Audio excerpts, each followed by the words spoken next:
যুক্তরাষ্ট্র ও ইসরায়েলের যৌথ অভিযানে স্বজনসহ নিহত হলেন ইরানের সর্বোচ্চ নেতা আয়াতুল্লাহ আলী খামেনি। একই সাথে মারা গেছে নিরাপত্তা উপদেষ্টা আলী শামখানি এবং আইআরজিসির commander in chief Mohammad Pakpour. খামেনির মৃত্যুতে আপৎকালীন নেতৃত্বভার নিয়েছেন প্রেসিডেন্ট মাসুদ পেজেশকিয়ান সহ ৩ সদস্যের অন্তর্বর্তী পরিষদ। এদিকে রোববার থেকে ইতিহাসের সেরা সামরিক অভিযান শুরু করেছে দেশটির সশস্ত্র বাহিনী।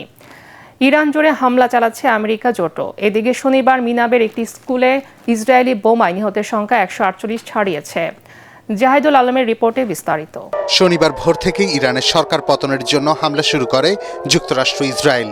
লক্ষ্য মধ্যপ্রাচ্যের অন্যতম পরাশক্তি ইরানকে পরাজিত করে অঞ্চলটিতে নিজেদের আধিপত্য মজবুত করা। সে লক্ষ্যে গেল দিন ভোর থেকেই দেশটির সর্বোচ্চ ধর্মীয় নেতা আয়াতুল্লাহ আলী খামেনির বাসভবন সহ শত শত স্থাপনায় হামলা চালায় দখলদার জোট। এতে কয়েকশো সাধারণ মানুষের সাথে নিহত হন খামেনি।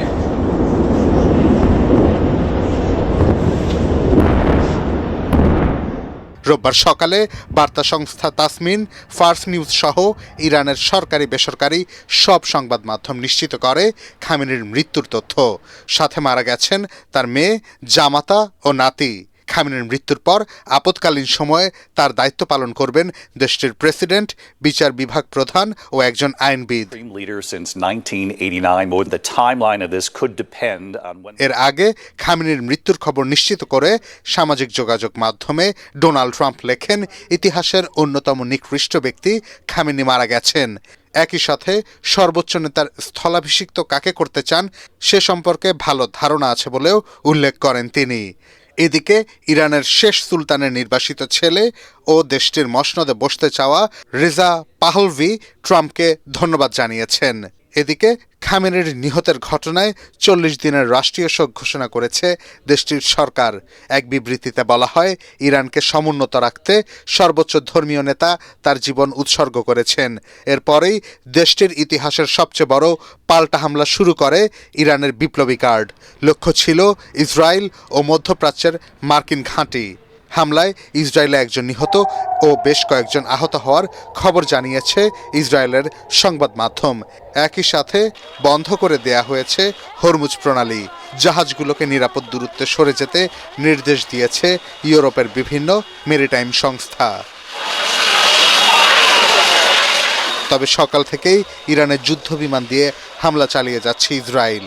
লক্ষ্য দেশটির আকাশ প্রতিরক্ষা ব্যবস্থা ও সামরিক স্থাপনা। তবে এসব হামলায় বেসামরিক নাগরিকই নিহতের খবরই বেশি আসছে।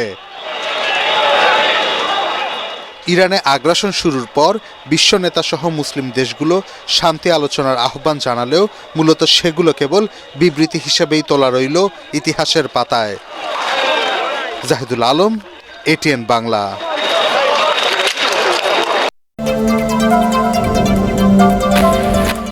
ইরানের সর্বোচ্চ ধর্মীয় নেতা আয়াতুল্লাহ আলী খামেনি যুক্তরাষ্ট্র ও ইসরায়েলের যৌথ হামলায় নিহত হয়েছেন।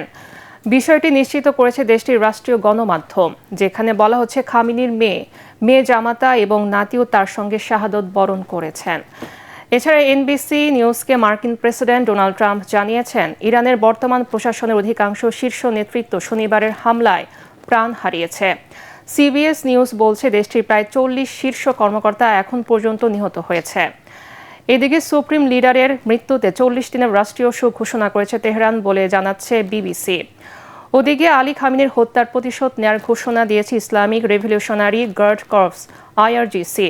বলেছে মধ্যপ্রাচ্যে যুক্তরাষ্ট্রের সব ঘাঁটি ও দখলদার ইসরায়েলের বিরুদ্ধে এমন সর্বাত্মক হামলা চালাবে যা এর আগে কেউ দেখেনি। বিস্তারিত আদিব মোহাম্মদের রিপোর্টে।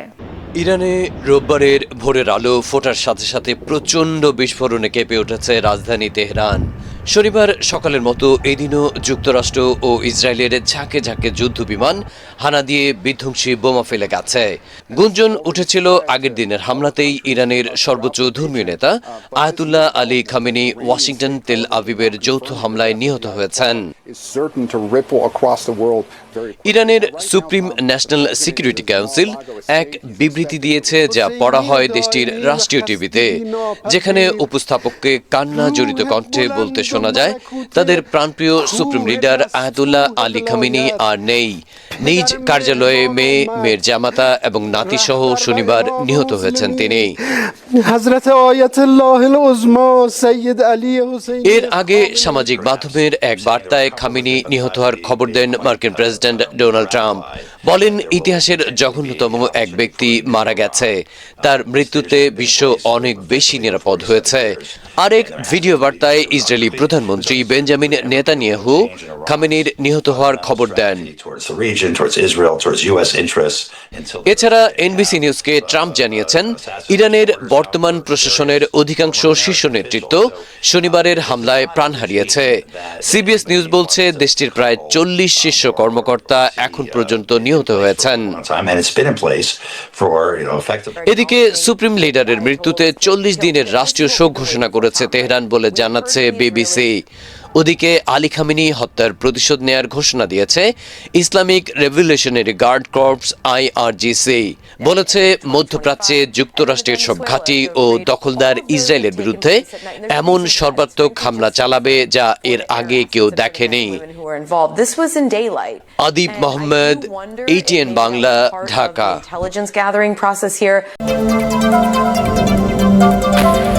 তেহরানে হামলার নেপথ্যে ইসরায়েল ও সৌদি আরবের চাপ ছিল বলে জানিয়েছে ওয়াশিংটন পোস্ট ও রয়টার্স। খ্যাতনামা গণমাধ্যম দুটি বলছে, ইরানের বিরুদ্ধে কঠোর পদক্ষেপ নিতে দীর্ঘদিন ধরে ওয়াশিংটনের উপর চাপ সৃষ্টি করছিল তেল আবিব ও রিয়াদ। সৌদি যুবরাজ প্রকাশ্যে কূটনৈতিক সমাধানের পক্ষে অবস্থান নিলেও ব্যক্তিগত বৈঠকে ও ফোন কলে যুক্তরাষ্ট্রকে ইরানের বিরুদ্ধে সামরিক পদক্ষেপ নেওয়ার আহ্বান জানান বলে নিশ্চিত করেছে হোয়াইট হাউস সংশ্লিষ্ট বিভিন্ন সূত্র। মধ্যপ্রাচ্যে ওয়াশিংটন যদি তাদের উল্লেখযোগ্য সামরিক শক্তি ব্যবহার না করে, তাহলে ইরান আরও শক্তিশালী এবং বিপজ্জনক হয়ে উঠবে বলে সতর্ক করেন MBS। বিশ্লেষকদের মতে, মধ্যপ্রাচ্যে ইরানের প্রভাব মোকাবেলায় ইসরায়েল ও সৌদি আরবের সহ অবস্থান এই হামলার পেছনে বড় ভূমিকা রেখেছে। ইরান জুড়ে যুক্তরাষ্ট্র ও ইসরায়েলের আগ্রাসনের বিরুদ্ধে রাজধানী ওয়াশিংটন ডিসি সহ বিশ্বের বিভিন্ন স্থানে বিক্ষোভ হয়েছে। এনবিসি নিউজ বলছে, শুধু যুক্তরাষ্ট্রের মাটিতে নিউ ইয়র্ক সহ 60টির বেশি শহরে বিক্ষোভ হয়েছে। টাইমস স্কোয়ারে হাজারো মানুষ সমবেত হয়ে যুদ্ধবিরোধী স্লোগান দেন। এসব বিক্ষোভে অংশ নেয়ারা বলছেন, পৃথিবীর একমাত্র দেশে হিসেবে আমেরিকায় পারমাণবিক বোমার ব্যবহার করে অসংখ্য মানুষের প্রাণ কেড়ে নিয়েছে। সেক্ষেত্রে পেন্টাগনে বিশ্বের জন্য মূর্তিমান হুমকি। ট্রাম্প প্রশাসন মূলত ভেনেজুয়েলার পর ইরানের তেল সম্পদ দখল করে নেয়ার পায়তারা করছে বলে অভিযোগ তাদের। এছাড়া ইউরোপ ও মধ্যপ্রাচ্যের কিছু দেশেও যুদ্ধবিরোধী বিক্ষোভ হয়েছে। এদিকে সুপ্রিম লিডার খামেনির মৃত্যুতে শোকার্ত ইরানি জনগণ। বিস্তারিত আশিকুর রহমানের রিপোর্টে। ইরান জুড়ে যুক্তরাষ্ট্র ও ইসরায়েলের যৌথ হামলার বিরুদ্ধে রাজধানী ওয়াশিংটন ডিসি সহ বিশ্বের বিভিন্ন স্থানে বিক্ষোভ হয়েছে। এনবিসি নিউজ বলছে, শুধু দেশের মাটিতেই নিউ ইয়র্ক সহ 60টির বেশি শহরে বিক্ষোভ হয়েছে। টাইমস স্কোয়ারে হাজারো মানুষ সমবেত হয়ে যুদ্ধবিরোধী স্লোগান দেন।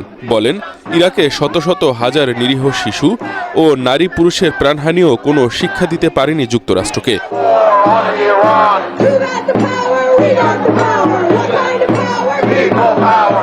এবার ইরানকে বেছে নেওয়া হয়েছে ধ্বংসের জন্য। বিক্ষুব্ধরা দাবি করেন, তেহরানে নয়, ওয়াশিংটনের প্রশাসনের পরিবর্তন প্রয়োজন। জরুরি এসব বিক্ষোভ সমাবেশে অংশ নেয়ারা বলছেন, পৃথিবীর একমাত্র দেশ হিসেবে যুক্তরাষ্ট্র পারমাণবিক বোমার ব্যবহার করে অসংখ্য মানুষের প্রাণ কেড়ে নিয়েছে। সেক্ষেত্রে পেন্টাগনে বিশ্বের জন্য মূর্তিমান হুমকি।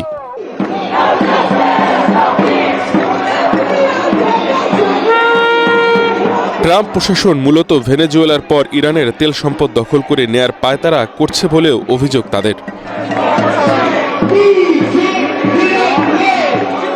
প্রেসিডেন্টের বাসভবন হোয়াইট হাউসের বাইরে শত শত মানুষ জড়ো হয়ে বিক্ষোভ করেন। তারা ট্রাম্পকে কুখ্যাত হিটলারের সঙ্গেও তুলনা করে যুদ্ধবন্ধের বিভিন্ন ধরনের স্লোগান দেন। তবে বিপরীত চিত্র দেখা গেছে কোথাও কোথাও। লস অ্যাঞ্জেলেসের ইরানি বংশোদ্ভূতরা যুক্তরাষ্ট্রের আগ্রাসনে উল্লাস প্রকাশ করেছেন। বলেছেন, দেশটির জনগণকে মুক্তির স্বাদ দিতে ওয়াশিংটনের হস্তক্ষেপ জরুরি হয়ে পড়েছিল। এদিকে ইউরোপ ও মধ্যপ্রাচ্যের কিছু দেশেও যুদ্ধবিরোধী বিক্ষোভ হয়েছে। ইতালির রোমে ইরানের দূতাবাসের সামনে সমবেত হয়ে অনেকেই দেশটির প্রতি সংহতি জানায়। ইরাকের রাজধানী বাগদাদে হাজার হাজার মানুষ যুক্তরাষ্ট্রের সাম্রাজ্যবাদী মনোভাবের ক্ষোভ জানিয়ে আয়াতুল্লাহ আলী খামেনির সমর্থনে সরব হয়ে ওঠেন।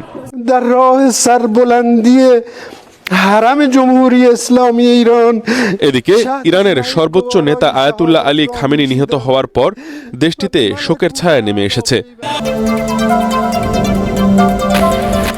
যুক্তরাষ্ট্র ও ইসরায়েলের সঙ্গে ইরানের সংঘাতের জেরে ঢাকা থেকে মধ্যপ্রাচ্যগামী ২৮টি ফ্লাইট স্থগিত করা হয়েছে। দেশের এয়ারলাইন্সগুলো বাধ্য হয়ে এমন সিদ্ধান্ত নিয়েছে বলে জানিয়েছেন প্রবাসী কল্যাণ ও বৈদেশিক কর্মসংস্থান মন্ত্রী আরিফুল হক চৌধুরী। এই অবস্থায় যাত্রীদের ভোগান্তি কমাতে তাদের থাকা খাওয়ার ব্যবস্থা করা হয়েছে। তিনি বলেন, যুদ্ধে এখন পর্যন্ত ৩ বাংলাদেশি আহত হয়েছে, তাদের একজন হাসপাতালে এবং অন্য 2 জন প্রাথমিক চিকিৎসা নিয়েছে। ঠাকুরগাঁও মেডিকেল কলেজ স্থাপনের নীতিগত সিদ্ধান্ত নেওয়া হয়েছে। এই লক্ষ্যে জেলা 250 শয্যার জেনারেল হাসপাতালকে 500 শয্যায় উন্নীত করা হবে, জানালেন স্থানীয় সরকার, পল্লী উন্নয়ন ও সমবায় মন্ত্রী মির্জা ফখরুল ইসলাম আলমগীর। ঠাকুরগাঁও জেনারেল হাসপাতাল পরিদর্শন শেষে সাংবাদিকদের সঙ্গে আলাপকালে তিনি বলেন, স্থানীয়দের মানসম্মত ও আধুনিক স্বাস্থ্য সেবা নিশ্চিতে প্রয়োজনীয় পদক্ষেপ নেবে সরকার। মির্জা ফখরুল জানান, মেডিকেল কলেজ স্থাপনের প্রক্রিয়া এগিয়ে নিতে হাসপাতালের অবকাঠামো ও শয্যা সংখ্যা বৃদ্ধি অপরিহার্য। রমজানের পরেই সিটি কর্পোরেশন নির্বাচন হবে, নিশ্চিত করেছে নির্বাচন কমিশনার আব্দুর রহমানুল মাসুদ। দুপুরে EC media centre reporters forum for election and democracy RFEDর অনুষ্ঠানে যোগ দিয়ে কথা বলেন তিনি। কমিশনের চলমান উপনির্বাচন নিয়ে ইসির তৎপরতার কথা জানিয়ে তিনি বলেন, স্থানীয় সরকার পর্যায়ে দলীয় প্রতীক থাকবে কিনা সে বিষয়ে সংসদের সিদ্ধান্তের অপেক্ষায় ইসি। ত্রয়োদশ জাতীয় সংসদ নির্বাচন ও গণভোট সুষ্ঠু হয়েছে উল্লেখ করে নির্বাচনের ঘাটতিগুলো খতিয়ে দেখার কথা জানান তিনি। এ সময় কমিশনের কার্যক্রম নিয়ে গঠনমূলক সমালোচনায় সাংবাদিকদের নিরপেক্ষ দায়িত্ব পালনের আহ্বান জানান ইসি আব্দুর রহমানুল মাসুদ।